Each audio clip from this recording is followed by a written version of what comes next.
Mes chers Antigonois, bonjour ou bonsoir. L'école, parlons-en. Donc Dudu nous a rejoint pour nous raconter une petite histoire. Donc Dudu, allez je t'en prie, reprends du début. Salut tout le monde, moi je suis venue parce que mercredi effectivement tu m'as vu super énervé. Alors j'arrivais en cours, en retard forcément, j'écoutais France Inter d'une oreille, en même temps que je courais dans les couloirs, et que je trouvais pas la salle. et je me retrouve à entendre parler de Chili Mazarin. Alors je me dis, ouais chouette, c'est la ville dont je suis originaire en fait, c'est là où j'étais jusqu'en CP à l'école. Et là la vraie information tombe, à ma grande stupéfaction, le maire Les Républicains de Chili Mazarin, qui qui décide d'interdire à partir de novembre les repas de substitution dans les cantines. Et du coup, qu'est-ce qui te dérange en fait dans cette histoire ? C'est vrai que pour certains ça peut paraître anodin, mais moi mes souvenirs de CP à Chili Mazarin, c'est que dans ma classe il y avait effectivement Pauline, Philippe et Claire, mais il y avait aussi Bosso, Zakia, Kenchla, Angela, Bao, Curtis, et on était tous copains les gars. Moi mes meilleurs souvenirs de CP c'est quand on est rentré de notre classe de neige et que nos lapins avaient fait des bébés. Et à ce moment-là, en CP, notre préoccupation c'était effectivement de donner des prénoms à nos lapins nains et pas ce qui se passait le midi dans nos assiettes quoi. Alors du coup, 15 ans plus tard, il se trouve que ce maire qui décide de supprimer les repas de substitution à l'école à laquelle moi-même j'ai pu manger avec ces copains-là, ça me pose un vrai problème. J'ai l'impression qu'il crée ce souci-là où il n'y a pas lieu d'avoir de débat ou de retour là-dessus. Donc effectivement, à la lecture de la note aux parents d'élèves qui est disponible également sur le site de la mairie dans laquelle il justifie cette interdiction, et tu vas nous la lire tout de suite.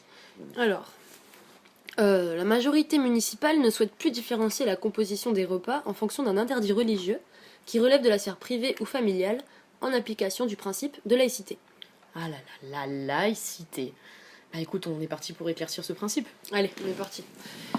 Donc, il s'appuie sur ce principe-là, la laïcité, le saint graal de la République. Donc, un principe fondamental reconnu par les lois de la République. Ou, comme diraient nos chers juristes, un PFRLR. Mais c'est quoi un PFRLR? Quelle en est la valeur juridique en fait? Bah écoute Dudu, moi je suis allée chercher dans un dictionnaire, puis j'ai trouvé qu'un PFRLR, c'est un principe vague qui ne pouvait être défini que par les institutions administratives et par le Conseil constitutionnel, au travers de leur jurisprudence. Mais attends Youssef, il me semble rappeler que la jurisprudence, c'est toutes les décisions qu'ont rendues les principales institutions administratives. Donc si on récapitule, un PFRLR, c'est une règle non écrite qui relève simplement du bon vouloir du Conseil constitutionnel et des tribunaux administratifs. Mais alors à quoi ça sert? Parce qu'attends, je te connais, tu vas me dire que la laïcité c'est écrit dans la Constitution. Oui, mais justement, je suis allée voir et on a un problème à ce sujet-là. Il n'existe aucune définition juridique de la laïcité. Pas de définition juridique, donc, qui n'est pas basée sur le droit. Attends, on est dans un... Quoi déjà? Ah oui, un état de droit. Je sais pas pour vous, mes chers Antigonois, mais ça nous laisse perplexes. Hein. On a donc décidé, comme tout étudiant, d'aller chercher chez notre cher Robert. Ah, le petit Robert. Alors c'est parti, laïcité, caractère laïque, non confessionnel, et sens 2, puisqu'il y a toujours un deuxième sens avec Robert. Donc c'est un principe de séparation des religions et de l'État. Alors bien évidemment, nous on a continué, et puis on est allé chercher dans le lexique d'Alloz pour nous éclairer par une définition juridique. Donc laïcité, principe d'organisation des services de l'État, qui ne doivent favoriser la propagation des croyances ou des règles de vie d'aucune religion. Spécialement, s'accorde-t-on à penser, dans le cadre de l'enseignement primaire et secondaire. Donc pas de religion d'État, qui doit rester indifférent, assurer une liberté d'enseignement et une égalité devant les droits. Donc on a trouvé ce fameux principe. Donc vous disiez quoi déjà, monsieur le maire? Ah oui, ne plus différencier en application du principe de laïcité. Donc en prétendant ne plus différencier, c'est stigmatiser. Stigmatiser, c'est montrer du doigt. Oui, c'est pas faux. Car, monsieur le maire, la laïcité, c'est aussi être neutre, impartial à l'égard des religions. Et la question maintenant, c'est si la laïcité rime avec impartialité, comment impartialité peut rimer avec stigmatiser? Oui, alors maintenant qu'on a fermé la parenthèse de définition, moi je te propose de schématiser pour que ce soit plus clair. On va adopter le point de vue d'un enfant avant et après l'interdiction pour pouvoir comparer. Allez, on schématise. Donc à l'école, tu avais le gamin musulman et celui qui peut manger du porc. À un, on donne le porc. À l'autre, on donne le plat de substitution. Donc pour les enfants, on mange autre chose à la place. L'État reste donc neutre et donne à chacun ce qu'il peut manger en lui donnant autre chose au lieu du porc. C'est là qu'on respecte le principe de laïcité.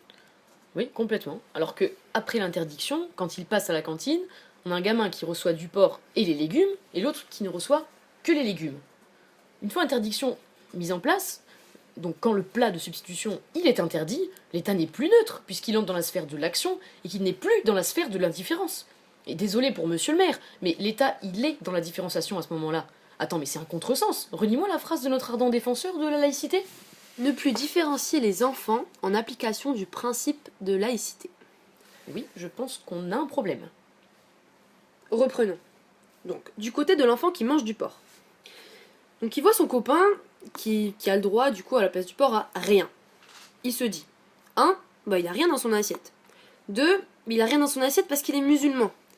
Donc 3, l'État punit mon copain. Mais attends, mais moi je suis un enfant et quand on me punit, c'est que j'ai fait quelque chose de mal.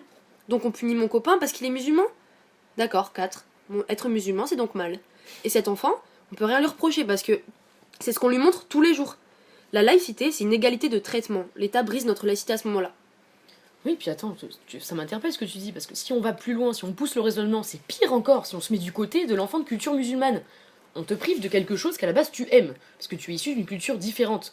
Donc on lui laisse 2 choix. Soit se monter contre sa propre culture, sa propre famille, pour avoir le droit de manger du porc, ou alors celui de céder à la frustration, à la jalousie du coup, puisqu'il constate que son copain a le droit à quelque chose qu'on lui enlève à lui, du simple fait de sa naissance.